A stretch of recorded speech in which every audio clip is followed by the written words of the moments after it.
nós somos estudantes do segundo período na Universidade Federal da Paraíba, no curso de Direito. E hoje, a psicóloga Clara Barbosa vai nos conceder uma entrevista acerca do tema alienação parental e suas consequências. O nosso grupo é formado por Nara Costa Casado, Maria Clara Castelar, Cora Lavínia, Felipe Souza e Ana Carolina.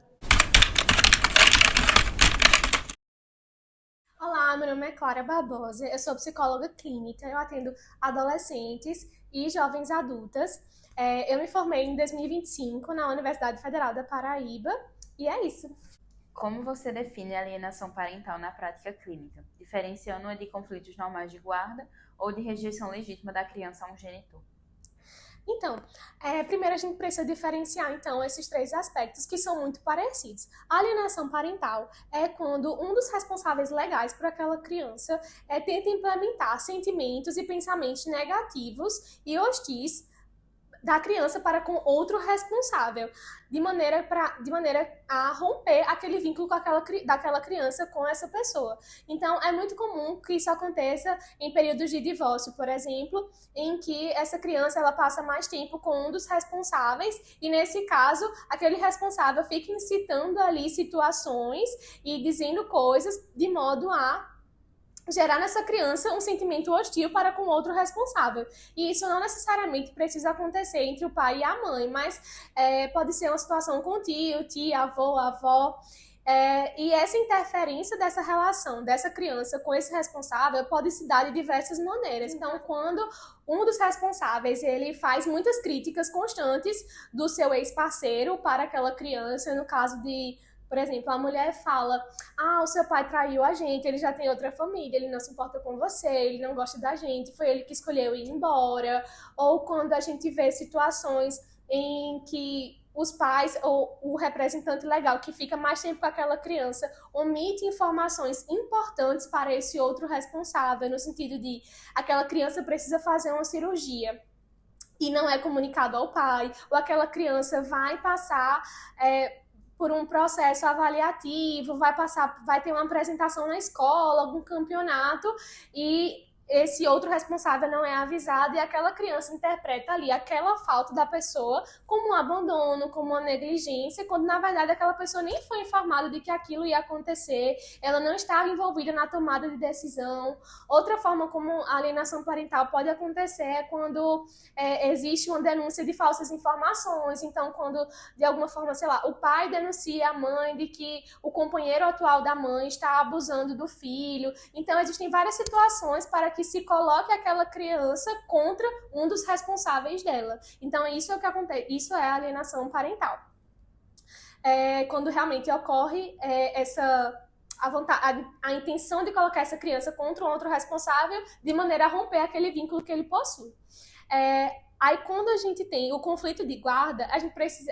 O conflito de guarda ele é sutil, porque assim, quando um casal se separa, isso vai trazer conflitos naquela relação, tanto entre si quanto com aquela criança ou com os outros filhos que eles tenham, porque eles estão se adaptando também a uma nova realidade. Então, esse casal ele está tentando entender, tipo, como vai ser a nossa rotina agora, como é que vai ser a educação das crianças, em qual escola elas vão ficar, como é que vai ser realmente a logística toda dessa família agora em que esses pais estão separados. Então, isso por si só pode gerar nesses pais alguns atritos mesmo, tipo algumas divergências de pensamento. Mas isso não se configura como alienação parental se não há intenção de nenhum desses responsáveis de colocar essa criança contra o outro. E já a rejeição legítima de uma criança para com algum dos seus responsáveis, esse aqui para mim é super sutil, é super delicado, porque quando uma criança intencionalmente ou um adolescente intencionalmente decide se afastar de algum dos seus responsáveis, isso nos dá muitos dados, porque isso minimamente implica dizer que aquela criança, aquele menor de idade sofreu alguma experiência ruim com esse responsável do qual ele está tentando se distanciar.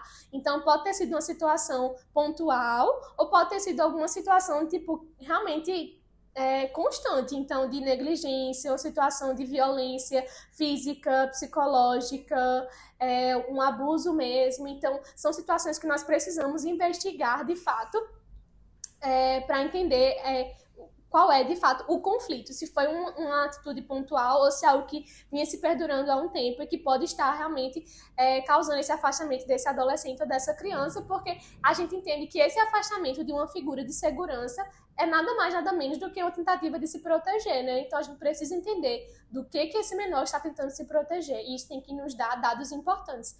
Então não necessariamente também vai se configurar como um quadro de alienação parental, porque não há necessariamente a intenção de alguém de colocar a criança contra o outro responsável, mas pode ser ali uma experiência que já acontecia antes e que realmente vem da própria criança ou do próprio adolescente, não tenha sido incitado por nenhum outro. Porque uma abordagem focada no acompanhamento terapêutico e na responsabilização subjetiva dos pais é considerada mais eficaz para o bem-estar da família do que a aplicação de sanções puramente judiciais, como multas ou inversão de guarda. Certo. Então, vamos lá. Quando a gente para pensar um caso de alienação parental, a gente sabe que, sendo ou não, essa família está passando por um conflito, certo? Essa família minimamente está com questões mal resolvidas ali entre os cônjuges que agora são separados. Existe ali alguma dificuldade de comunicação, sentimentos de mágoa, de raiva, muitas coisas envolvidas ali, certo? E a tomada de uma decisão pela justiça não necessariamente vai acalmar os ânimos. Entendeu? Então, tudo bem, o juiz decidiu alguma coisa, às vezes pode ser até pior. Tipo, quando um dos pais é multado por alguma situação, ou quando há inversão da guarda do filho, o ambiente pode se tornar ainda mais hostil. Tipo, pode melhorar? Pode melhorar. E é a intenção da justiça que melhore.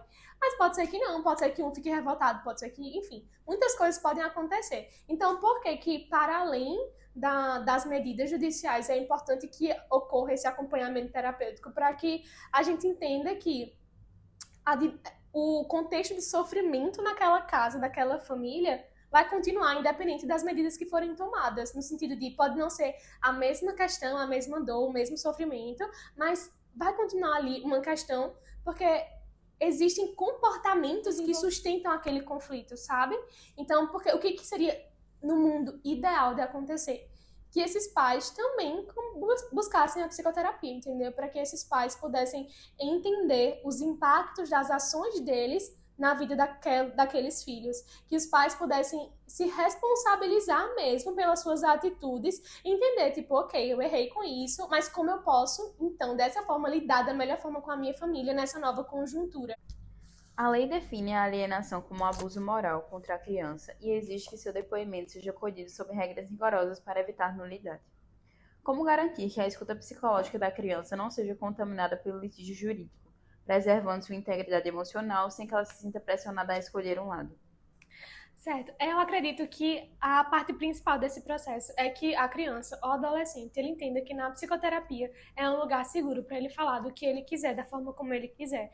Então, toda vez que eu recebo algum paciente, é isso que eu digo, sabe? Tipo, essa sala, esse lugar, até quando eu atendo online também, esse é um espaço para você falar exatamente aquilo que está na sua cabeça, exatamente aquilo que está lhe incomodando, da forma que você quiser. Então, você não precisa se preocupar em ter que impressionar ninguém, ter que decepcionar alguém. Você não precisa se preocupar com a forma como você vai trazer isso. Então, você pode chorar, você pode falar palavrão, você pode falar andando, você pode falar sentado, você pode trazer essas informações da forma que você quiser. Então, eu trago essa ideia para o paciente de que realmente esse aqui é um lugar seguro e que as informações que ele traz são informações que estão protegidas por causa do sigilo. Então, eu não posso comunicar para ninguém aquilo que ele vai me trazer de maneira confidencial na terapia.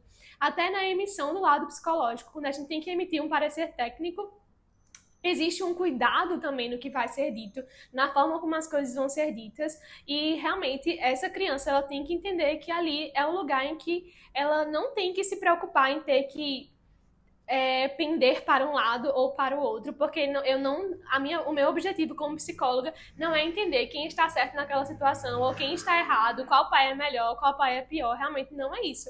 Eu estou ali em prol daquela criança para entender como todo esse evento, como todo esse conflito está afetando ela emocionalmente e como nós podemos ajudá-la de maneira efetiva.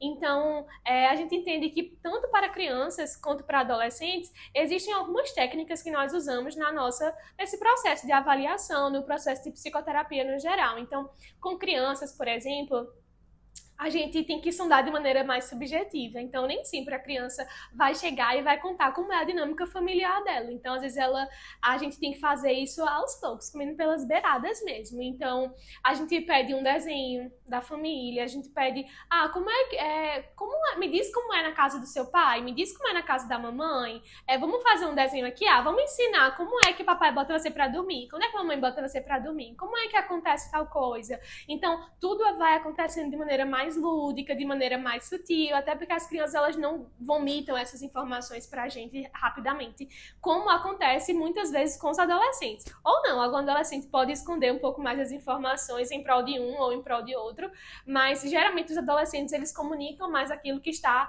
de alguma forma lhes afetando. Mas de antemão, assim, para resumir, na verdade, é isso, é garantir para esse adolescente, esse menor de idade, essa criança, que as informações que ele traz são informações sigilosas, que esse é um lugar seguro realmente para que ele possa falar o que ele quiser. Existe um perfil recorrente de genitor alienador na sua experiência clínica ou isso varia muito caso a caso? Então, não existe um perfil alienador, porque a gente sabe que a alienação parental, ela é um comportamento, ela não é um diagnóstico clínico, não é um diagnóstico psicológico, não é um traço de personalidade. Não existe o traço de personalidade aliena crianças, né?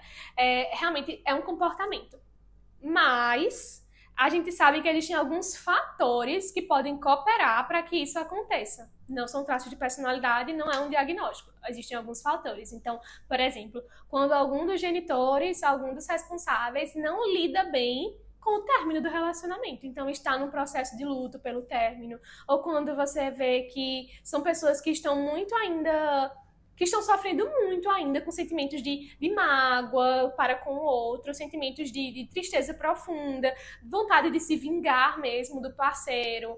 Quando você percebe realmente que há conflitos maiores, né, com essas pessoas no sentido de comunicação. Então, dificuldade de se comunicar, dificuldade de expressar de fato o que está sentindo, o que está pensando. Então, são alguns fatores que podem desencadear isso.